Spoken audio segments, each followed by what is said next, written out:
তোমার মেয়েকে যত তাড়াতাড়ি সম্ভব যদি মনে হয় তোমার মেয়ের বয়সের থেকে দ্বিগুণ বয়সী লোকের সাথে বিয়ে দিয়ে দাও, কারণ তোমার মেয়ের আর বিয়ে হবে না, কারণ তোমার মেয়ে পাগল। সব কিছুর থেকে আমার জীবনটা একদম থেমে গিয়েছিল। আমার মা আমাকে বলেছিল, যদি মনে করিস যে সৎভাবে করছিস, অনেস্টলি করছিস, আজকে তোর বাবা মানে বারণ করেছে, একদিন কাজটাকে এত ভালোবেসে কর, বাবা যাতে বলে এটা নিয়েই এগো। যে মিথ্যেটা কারোর ভালোর জন্য হয়, সেই মিথ্যেটাকে আমার মনে হয় মার্জনা করে দেওয়া ভালো। এবং ভিতর থেকে এমন মনে হতো যে কথাটুকুও হয়তো বলতে পারছি। সেটা কি বাড়িতে থাকাকালীন হয়েছিল? সুস্থ মানুষ যদি কখনো এরকম হঠাৎ করে তার জীবনটা থেমে যায় না, সে একটা গভীর ডিপ্রেশনে চলে যায়, এটাকে কেউ আটকাতে পারবে না। আমি এক্সাম দিতে পারিনি, পরীক্ষা দিতে পারিনি, একদম কাছের বন্ধু, প্রিয় বন্ধু, তারা কিন্তু একবার ফোন করে জিজ্ঞেস করেনি যে কেন পরীক্ষা দিতে এলি না।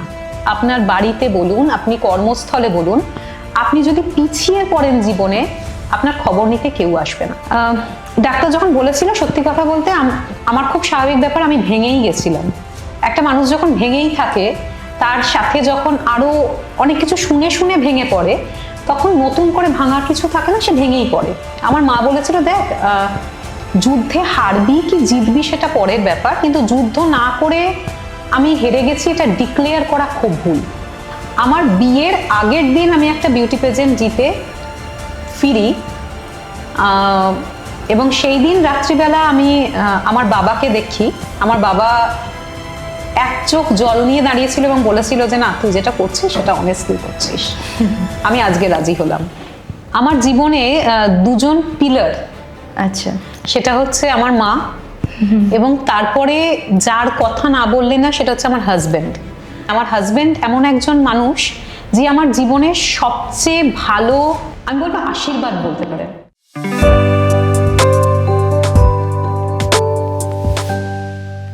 ডাক্তার বলেছিলেন আপনি আর কোনোদিন হাঁটতে পারবেন না। মেয়েটি যখন ডিপ্রেশনে গিয়ে মনোবিদের কাছে গেল, তখন মানুষ তাকে পাগল বলতে শুরু করলো। সবচেয়ে মজার বিষয় হলো, সেই মেয়েটি আজকে র্যাম্পে হাঁটে নিজের পায়ে।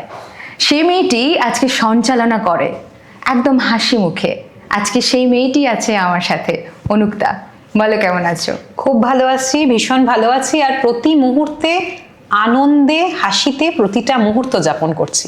কিন্তু অনুক্তার একটা সময় গেছে এরকম যে ডাক্তার বলে দিয়েছিল যে তুমি কোনোদিন আর হাঁটা চলা করতে পারবে না, এরকম। আসলে যে কথাটা একদম লাইনটা আমার মনে আছে, সেটা হচ্ছে স্বাভাবিক জীবনে ফিরতে পারবে না। স্বাভাবিক জীবন, আমরা যে স্বাভাবিকভাবে বেঁচে আছি, আনন্দ করছি, গল্প করছি, স্কুলে যাচ্ছি, কলেজে যাচ্ছি, বাইরের প্রকৃতিটাকে দেখছি, যেটা দু চোখ ভরে আনন্দ করে, সবকিছুর থেকে আমার জীবনটা একদম থেমে গিয়েছিল। এবং সেই সময়টা আমার মনে হয়েছিল যে আমি দাঁড়িয়ে আছি, পুরো পৃথিবীটা চলছে। এই মুহূর্তটা কেন এসেছিল? একটা গুরুতর নার্ভের রোগে আমার বেশ কিছুটা সময় জীবন থেকে, বলতে পারো যে ওই সময়টা ডিলিট বলবো না, আমি ওই সময়টা থমকে গিয়েছিল। তারপর থেকে আবার ঘড়ির কাঁটাটা চলতে আরম্ভ করেছে। ছোটবেলাটা কেমন ছিল? ছোটবেলাটা ভীষণ আনন্দের ছিল।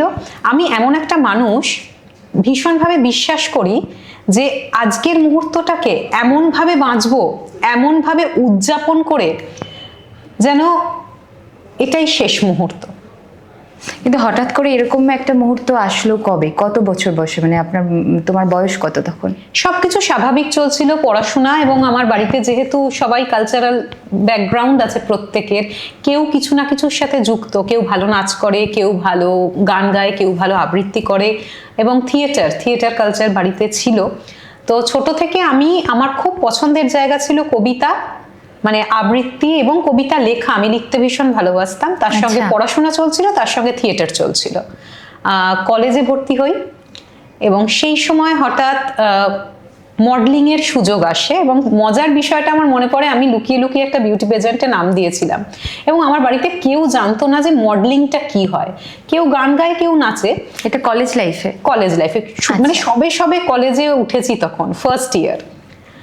এবং লুকিয়ে যে বিউটি পেজেন্টে নাম দেওয়া, তাতে আমি ফার্স্ট রানার আপ হই, এবং নিউজ পেপারে বড় বড় করে ছবি বেরোয়।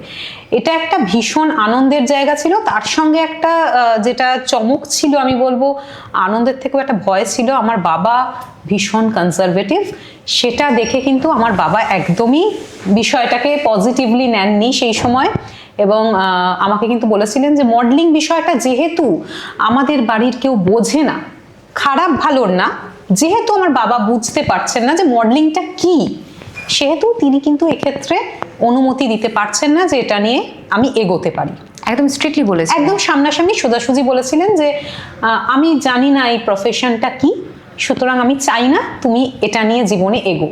আচ্ছা। আমার মা ভীষণভাবে সাপোর্টিভ, এবং আমার মা আমাকে বলেছিল যদি মনে করিস যে সৎভাবে করছিস, অনেস্টলি করছিস, তাহলে আজকে তোর বাবা মানে বারণ করেছে, অনুমতি দেয়নি, একদিন কাজটাকে এত ভালোবেসে কর, বাবা যাতে বলে এটা নিয়েই এগো। তাহলে কি প্রথম যে বিউটি প্রেজেন্টেশনে নাম দেওয়া, সেটা কি বাবাকে না জানি? একদম লুকিয়ে, এই রে, একদম লুকিয়ে। এবং আমি মাকে ভয় বলেছিলাম, মা এটাতে নাম দেবো, আমার ভীষণ ইচ্ছে করছে। মা বলছে কিছু যদি করতে না পারি সেটাতে, যদি হেরে যাস। আমি বলছিলাম লুকিয়ে নাম দিচ্ছি তো কেউ জানতেই পারবে না। তো মা সঙ্গে করে গিয়েছিল, আচ্ছা, এবং লুকিয়ে বলে গিয়েছিল যে টিউশন যাচ্ছে, কখনো মানে গ্রুমিং চলে, যখন মা বলেছিল আমার সাথে ঘুরতে বেরোচ্ছে। তো এইরকম ভাবে আমার গ্রুমিংটা হয়েছিল বিউটি পেজেন্টে। এবং তারপর যখন জিতি, একটা অদ্ভুত আনন্দ মায়ের মুখে, কারণ মা কাছ থেকে বিষয়টা দেখেছে, মাও জানতো না কি, কিন্তু একটা পেজেন্ট মানে যে কতদিনের গ্রুমিং চলে সব কিছু, এটা মা দেখলো যে অনেক কিছু শেখার আছে, যেগুলো আমরা হয়তো সেভাবে শিখে ওঠা হয় না আমাদের, অনেক কিছু শেখা এবং জানা। তো যখন জিতেছিলাম মা ভীষণ আনন্দ পেয়েছিল। প্রথমে নাম দিয়ে জিতে গেলে? প্রথম নাম দিয়েছিলাম, গ্রুমিং হলো, স্টেজ হলো, এবং যেরকম হয় যে বেশ কিছু সংখ্যক অ্যাপ্লিক্যান্টসের মধ্যে থেকে প্রথমে টপ 100, তারপর 10, এবং তারপর টপ 3। তো টপ 3-তে আমি ছিলাম, মানে আমি ফার্স্ট রানার আপ ছিলাম, সেকেন্ড হয়েছিলাম। আচ্ছা। প্রবলেমটা হলো যখন নিউজ পেপার এবং বিভিন্ন টেলিভিশন চ্যানেলে এটা দেখালো, তখন বাবা দেখতে পেয়ে গেল। এইবার দ্বন্দ্বটা বাঁধলো মায়ের সাথে বাবার। বাবা প্রচন্ড রেগে গেলেন, কারণ বাবা বললো আমাকে কিছু না জানিয়ে কেন। তখন মা বললো যে তোমাকে জানালে হয়তো তুমি এটা করতে দিতে না, এবং যে মিথ্যেটা কারোর ভালোর জন্য হয় সেই মিথ্যেটাকে আমার মনে হয় মার্জনা করে দেওয়া ভালো। মা বলেছিল? মা বলেছিল বাবাকে। বেশ বুদ্ধিমতী মা তাহলে তোমার। মা বলেছিল যে আমি আমার মেয়ের ভালোর জন্য মিথ্যেটা বলেছি। আচ্ছা। কিন্তু একটা অদ্ভুত ব্যাপার, আমার বাবা কিন্তু বেশ কিছু দিন, আমি বলবো না, বেশ কিছু বছর আমার সাথে এই বিষয়টার জন্য, বিশেষ করে এই বিষয়টাকে কেন্দ্র করে আমার সাথে কথা বলেন, মানে বিউটি প্রেজেন্টে নাম দেওয়ার জন্য। বিউটি পেজেন্ট এবং মডেলিং এই বিষয়টা আমাকে কথা বলেনি? কথা বলেনি, অন্য বিষয়ে কথা বলতো, কিন্তু খুব সীমিত পরিমাণে কথা বলতো। আচ্ছা, মানে মনে মনে ওনার কোথাও না কোথাও একটা অভিমান কাজ করছিল, গভীর অভিমান ছিল। এবং যেহেতু তারপরেও আমি বাবাকে বলেছিলাম যে আমি একদিন তোমাকে বিশ্বাস করাবো যে এটা ভালো, আমি যে কাজটা করছি আমি সততার সাথে করছি, বাবা সেটা তখন মানতে নারাজ ছিল। তো আমার সাথে বেশ কয়েক বছর ঠিক মতো কথা বলেনি বাবা। বিউটি প্রেজেন্টে যখন তুমি সিলেক্টেড হলে, এটা কি এক্সপেক্টেড ছিল তোমার কাছে? একদমই না, আমি জানতামই না কি, কিন্তু আমি ওখানে গিয়ে গ্রুমিং এ অনেক কিছু শিখেছিলাম, অনেক কিছু যেগুলো আমি সত্যি জানতাম না। ক্যামেরা কিভাবে হয়, ক্যামেরাকে ফেস করতে হয় কিভাবে, কিভাবে হাঁটতে হয়, কিভাবে খেতে হয়, কিভাবে কথা বলতে হয়, সবটুকু শেখানো হয়েছিল, এবং আমি খুব মন দিয়ে শিখেছিলাম, আনন্দ করে শিখেছিলাম। এখন কি বাবা অ্যাকসেপ্ট করে নিয়েছে? এটা খুব মজার বিষয়, আমি তারপরেও এই জার্নিটাকে চালিয়ে গেছি, আমি বন্ধ করিনি। মাঝখানে আমি যেটা বললাম যে একটা সময় আটকে গেছিল, সেই সময়টার পরেও কিন্তু আমি বিউটি পেজেন্টে নাম দেওয়া বন্ধ করিনি। আটকে গেছিল বলতে ওই মানে নার্ভের সমস্যা কেন হয়েছিল, মানে কোন টাইমে হয়েছিল? এটা 2013 শেষের দিকে, আমার তখন কলেজের সেকেন্ড ইয়ার পরীক্ষা, এবং আমি পরীক্ষা দিতে পারিনি সেই সময়। কি হঠাৎ করেই হয়েছিল? হঠাৎ করে হয়েছিল, এবং আমার মনে আছে সেই সময়টা আমি সোজা হয়ে দাঁড়াতে পর্যন্ত পারছিলাম না। হঠাৎ করে কিভাবে হয়েছিল, মানে প্রথম থেকে শুনি, মানে হুট করে জানলে কি করে? কোনো সিমটমস? এটাই হচ্ছে হাত পা একদম অবশ হয়ে যাওয়া, এবং ভিতর থেকে এমন মনে হতো যে কথাটুকুও হয়তো বলতে পারছি সেটা কি না। বাড়িতে থাকাকালীন হয়েছিল বাড়িতে নাকি থাকাকালীন হয়েছিল, এবং এটা নার্ভের সমস্যা যেরকম হয় আচ্ছা, এইটা নিয়ে সমস্যা। তো তারপর? ট্রিটমেন্ট যেরকম চলছিল, এবং একটা হঠাৎ মানুষ যদি সুস্থ মানুষ যদি কখনো এরকম হঠাৎ করে তার জীবনটা থেমে যায় না, সে একটা গভীর ডিপ্রেশনে চলে যায়। অবশ্যই। এটাকে কেউ আটকাতে পারবে না। কিন্তু এটার কারণটা কি, মানে কেন হয়েছিল, ডাক্তার দেখো, কিছু বলেছে? নার্ভের রোগ বা যে কোনো শারীরিক রোগ, আমাদের শরীরে যে রোগটা হয় সেটা কিন্তু কার কখন কি হবে আমরা বলতে পারি না। সেটা চিকিৎসা হচ্ছে, কিন্তু একটা মানুষ যদি মন থেকে ভেঙে পড়ে তাহলে তার উঠে দাঁড়ানোটা আমার মনে হয় অনেক বেশি শক্ত হয়। আসলে। তো এই সময়টাতে আমার পাশে আমার পাড়া প্রতিবেশী বলো বা বন্ধু বান্ধব বলো, আমি আবার কোট আনকোট বলছি, সবাই না বন্ধু হয় না। আমি এক্সাম দিতে পারিনি, পরীক্ষা দিতে পারিনি, এমন বন্ধুরা আছে যারা বলেছে যে আমি একদম কাছের বন্ধু, প্রিয় বন্ধু, তারা কিন্তু একবার ফোন করে জিজ্ঞেস করেনি যে কেন পরীক্ষা দিতে এলি না, বরং তারা এত বছর পর আমাকে বলে যে তোর সত্যি ওই সময়টাতে কিছু হয়েছিল। তারা কি জানতো তখন? সবকিছু জানতো, তা সত্ত্বেও তারা এখন বলে যে তোর সত্যি আদৌ কিছু হয়েছিল নাকি ওটা পরীক্ষাটা দিসনি বলে বলিস। মানে তাদের খবর না নেওয়ার যে অভ্যাস, সেটাকে জাস্টিফাই করার জন্য এটা বলে। কোনোদিন যদি আপনি জীবনে থেমে যান, আমি বলছি কোনোদিন আপনার বাড়িতে বলুন, আপনি কর্মস্থলে বলুন, আপনি যদি পিছিয়ে পড়েন জীবনে, আপনার খবর নিতে কেউ আসবে না। এটা একদম বাস্তব ঘটনা। কিন্তু আমরা তো জানি যে আমাদের ভালো সময়ও অনেক, মানে ভালো সময়টা অনেকের হিংসে হয়, ভালো সময় মানুষ পাশে থাকে না, কিন্তু আমরা যদি খারাপ একটা মানে বিশেষ করে রোগে পড়ে যাই, কোনো একটা ভীষণ বিপদের সম্মুখীন হই, তখন কিন্তু অনেকে এগিয়ে আসে এবং কোথাও না কোথাও সহানুভূতি দেখায় একটু।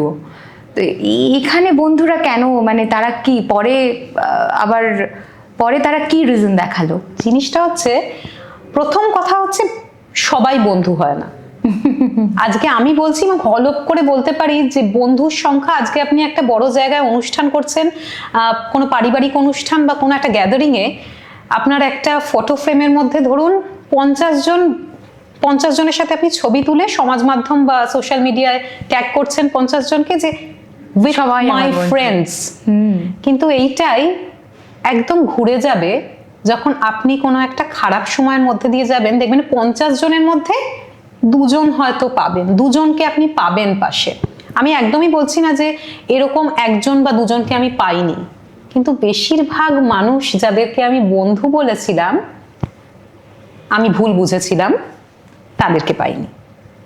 আচ্ছা, তো এমন বন্ধুরা রয়েছে যারা দাবি করে যে আমি বন্ধু, কিন্তু তারা আমাকে এত বছর পর প্রশ্ন করে তোর কবে এসব হলো বলতো, বুঝতেই পারলাম না। আসলে 4 দেয়ালের মধ্যে আপনি যখন আটকা পড়বেন তখন বুঝতে পারবেন যে আপনার কষ্টটা শুধুমাত্র আপনার, অন্য কারণ নয়।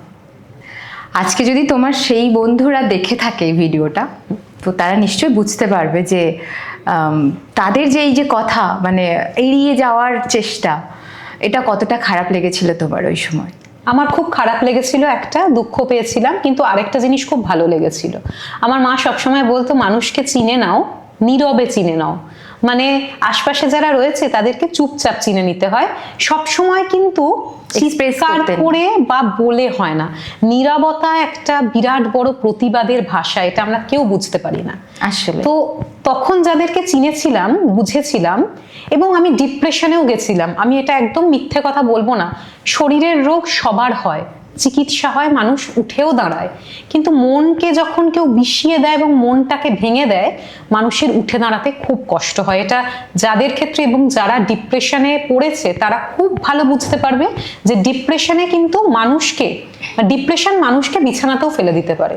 তো আশপাশ থেকে প্রতিটা মানুষ বলবো না, ওই 1 জন বা 2 জন বাদেই আমি বলবো, যারা প্রতিটা মুহূর্তে আমার উপর বিশ্বাস রেখেছে, প্রত্যেকটা মানুষ বলেছে যে ইউজলেস, তুমি টোটালি ইউজলেস।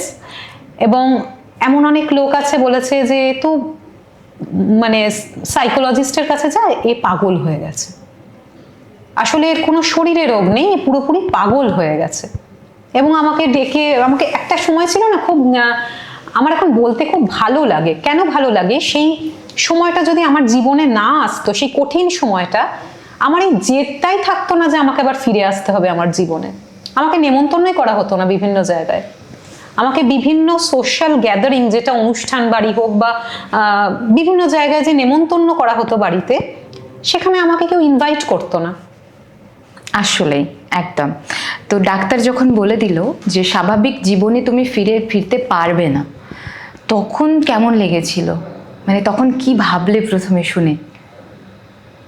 আমাকে ডাক্তার একটা কথা বলেছিল যে আপনি না মন থেকে হেরে গেছেন, খুব সোজাসুজি বলেছিল, মন থেকে হেরে গেছেন, এবং এখন যে সিচুয়েশনটা, আপনি স্বাভাবিক জীবনে ফিরতে পারবেন না, আপনি পড়াশোনা করতে পারবেন না, আপনি কোনো কিছুতে মন বসাতে পারবেন না, আপনি স্বাভাবিক হতে পারবেন না। কারণ আমাকে মন থেকেই মেরে ফেলেছিল সবাই, মানে বলে বলে আর কি, বলে আমাকে মন থেকেই মেরে ফেলেছিল প্রত্যেকে। এবং এই যে একটা মানুষকে পাগল, কোট আনকোট পাগল বলা, মানে এইটাই নাম হয়ে গেছে। তোমাকে পাগল বলেছে? হ্যাঁ, আমার ঠিক বাড়ি, আমার পাশের বাড়ির একজন আমাকে বলেছে কেউ পাগল হয়ে গেছে। আজকে সে নিউজ পেপারে আমার ছবি দেখে বলে, এটা নিউজ পেপারে ছবি দেখলাম তোর। তো এটা জীবন। ডাক্তার যখন বলেছিল, সত্যি কথা বলতে আমার খুব স্বাভাবিক ব্যাপার, আমি ভেঙেই গেছিলাম। একটা মানুষ যখন ভেঙেই থাকে, তার সাথে যখন আরো অনেক কিছু শুনে শুনে ভেঙে পড়ে, তখন নতুন করে ভাঙার কিছু থাকে না, সে ভেঙেই পড়ে।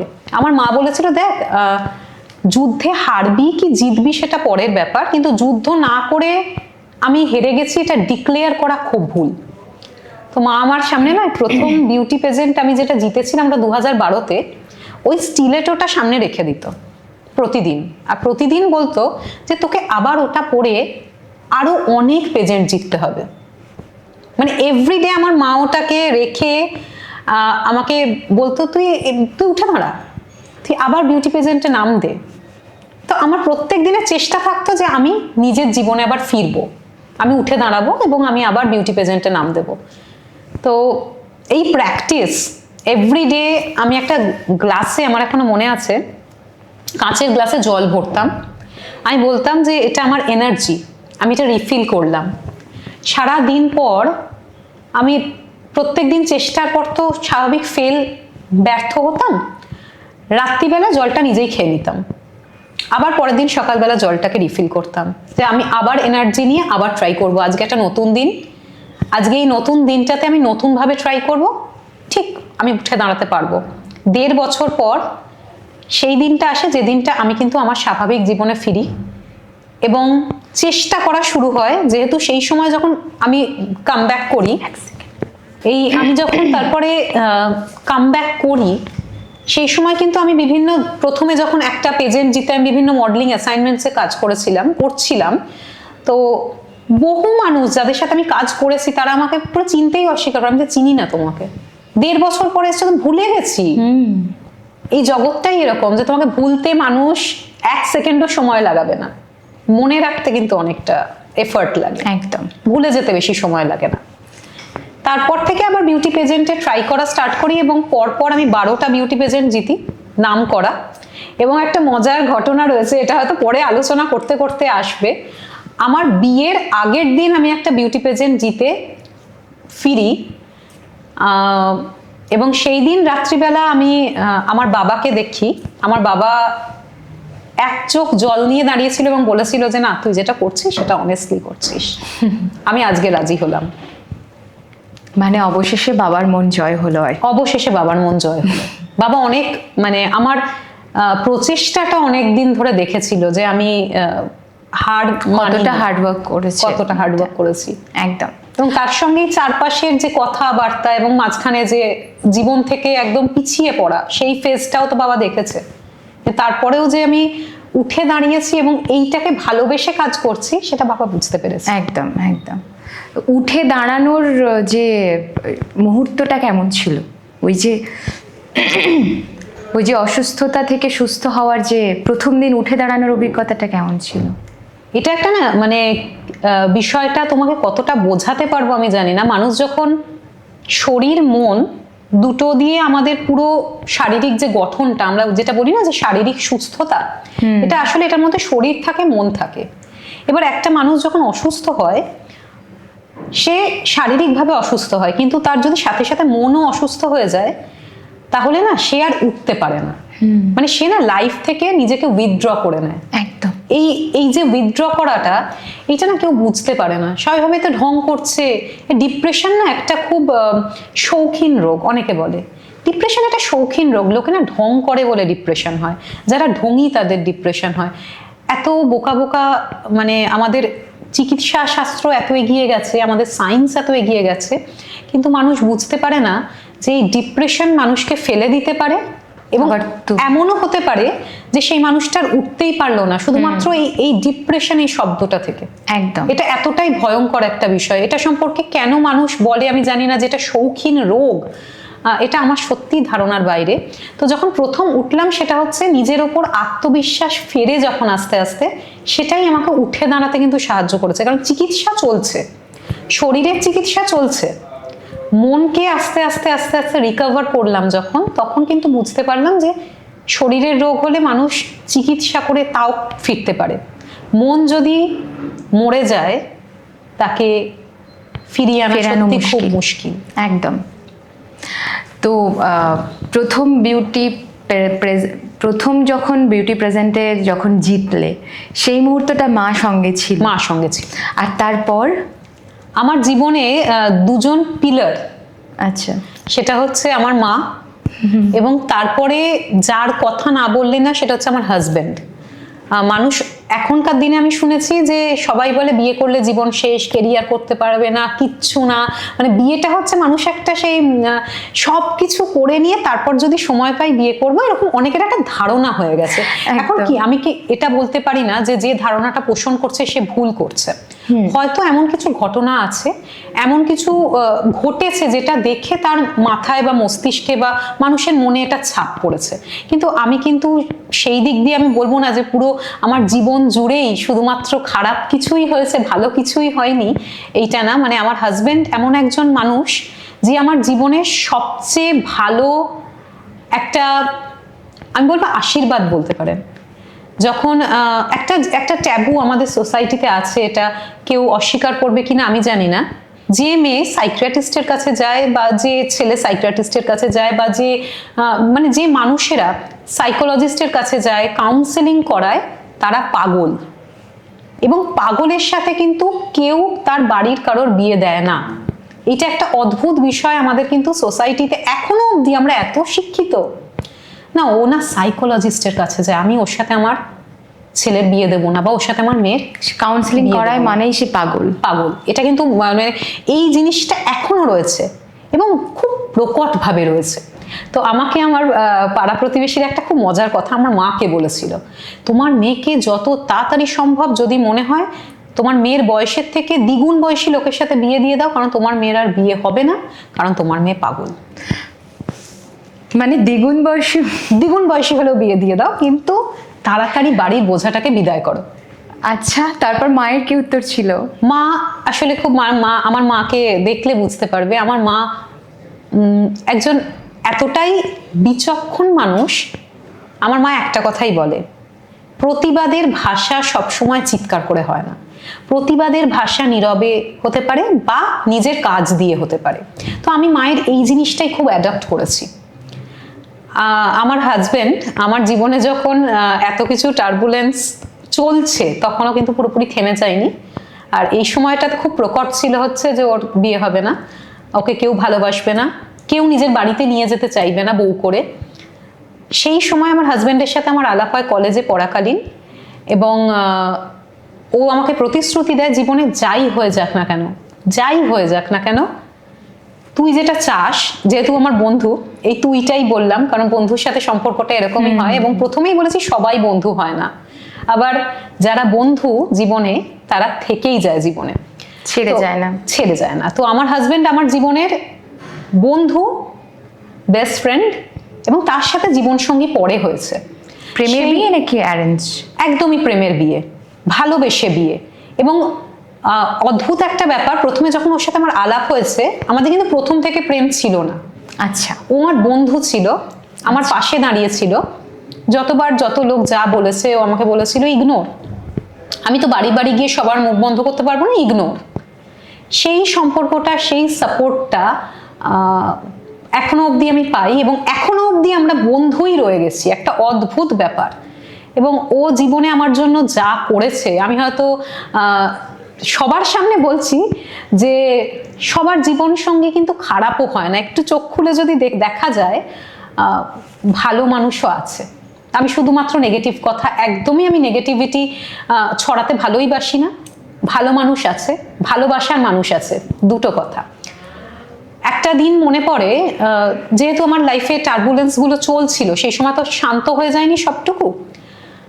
ও সমস্ত কিছু আমার জীবনে যা যা করার প্রয়োজন আমার পরবর্তী পদক্ষেপটা নেওয়ার জন্য প্রত্যেকটা কিছুতে সমর্থন করেছিল। একটা সময় ছিল, একটা দিন ছিল, আমার খুব শরীর খারাপ ছিল, কিন্তু আমার জন্য একটা স্পেশাল দিন। সেটা একটা কাজে যাওয়ার কথা ছিল, খুব স্পেশাল কাজটা। আর সেদিন মানে ভাগ্যক্রমে ওরও একটা খুব জরুরি কাজ ছিল, নিজের কাজ। এবং আমি হঠাৎ এতটাই আমি অসুস্থ হয়ে পড়ি যে আমার বাড়িতে সেদিন কেউ ছিল না, মানে আমার মা বাবা বাইরে ছিল বা প্রত্যেকে বিজি ছিল। ও নিজের কাজটায় না গিয়ে আমাকে সেই কাজটায় নিয়ে গিয়েছিল। তো জীবন সঙ্গী এরকমও হয়। আসলে জীবন সঙ্গী ওয়ার্ডটা কেন বলছি, শুধুমাত্র এই জন্যই বলছি যে বন্ধুরাও কিন্তু জীবন সঙ্গী হতে পারে যদি সবসময় পাশে থাকে সে। আর জীবনসঙ্গী হওয়ার পরেও বন্ধুত্ব টিকে থাকে। একদমই তাই, জীবন সঙ্গী হওয়ার পরেও বন্ধুত্ব টিকে থাকে। আসলেই যদি আন্ডারস্ট্যান্ডিং ঠিকঠাক থাকে এবং দুজনেই যদি পজিটিভ মাইন্ডের মানুষ হয়। একদম তাই। আমি দিনের শেষে একটা কথাই ভাবি যে যা হয়েছে, যেভাবে হয়েছে, সবটুকু শুধুমাত্র ভালোর জন্য হয়েছে।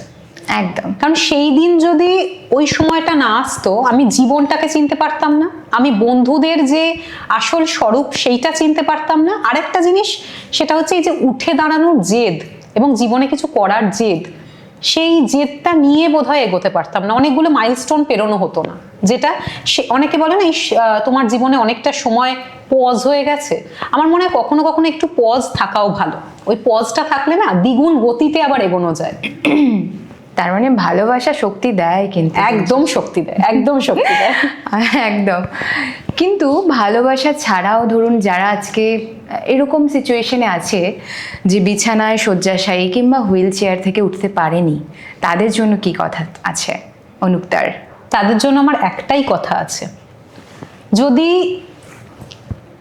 মিরাকেলে বিশ্বাস করে থাকেন তাহলে সেই মিরাকেলটা আপনারাই ঘটাতে পারেন। মানুষ কখনো এরকম হতে পারে না যে কিছু পারবো না। আমি মনে হয় প্রত্যেক দিন যদি আমরা একটা বিষয় নিয়ে চেষ্টা করি, অ্যাফার্মেট করি যে আমাকে এটা করতেই হবে, করতেই হবে, আমাকে পারতেই হবে, তাহলে আমি বলছি চমৎকার হয়, মিরাকেল হয়। এবং মিরাকেল আপনি যখন চাইবেন যে আমি মিরাকেলটা করব, মিরাকেল আপনার সাথে হবে। একেবারেই অনুক্তা যেটা বলতে চাইছে যে মানুষের সীমাবদ্ধতা তার শরীরে নয়, তার বিশ্বাসে, আত্মবিশ্বাসে। একদম। আত্মবিশ্বাস থাকলে তুমি সবটা করে ফেলতে পারবে। আর অনুক্তা সেটা করে দেখিয়েছে, হুইল চেয়ার থেকে, বেড থেকে উঠে দাঁড়িয়ে র্যাম্পে হেঁটে। আর আজকে অনুক্তার সাথে কথা হয়ে খুবই ভালো লাগলো, কারণ জীবনবোধ নিয়ে অনুক্তার ভীষণ পজিটিভ ধারণা, যেটা আমার মনে হলো। খুব খুব ভালো লাগলো, খুব ভালো থাকো। আর এভাবেই তুমি র্যাম্পে আরো হাঁটো, আরো অ্যাওয়ার্ড আনো, বাবা মাকে আরো আরো অনেক প্রাউড ফিল করাও। আর জীবনসঙ্গী তো সাথে আছে। আর আমার কথায় আসার জন্য অনেক অনেক ধন্যবাদ। তোমার সাথেও কথা বলে ভীষণ ভালো লাগলো। সবাই ভালো থেকো। আর অবশ্যই একটা জিনিস, একটা কথাতে বিশ্বাস রেখো যে পৃথিবীতে কিন্তু চমৎকার প্রত্যেক দিন ঘটে। আসলেই চমৎকার প্রত্যেক দিন ঘটে। আর চমৎকার কিছু যদি আপনার জীবনেও ঘটে থাকে, আপনিও যদি শেয়ার করতে চান সেই গল্প, তাহলে আসতেই পারেন আমার কথায়। আমি সানায়া শুনবো আপনার কথা। আসুন কথা বলি।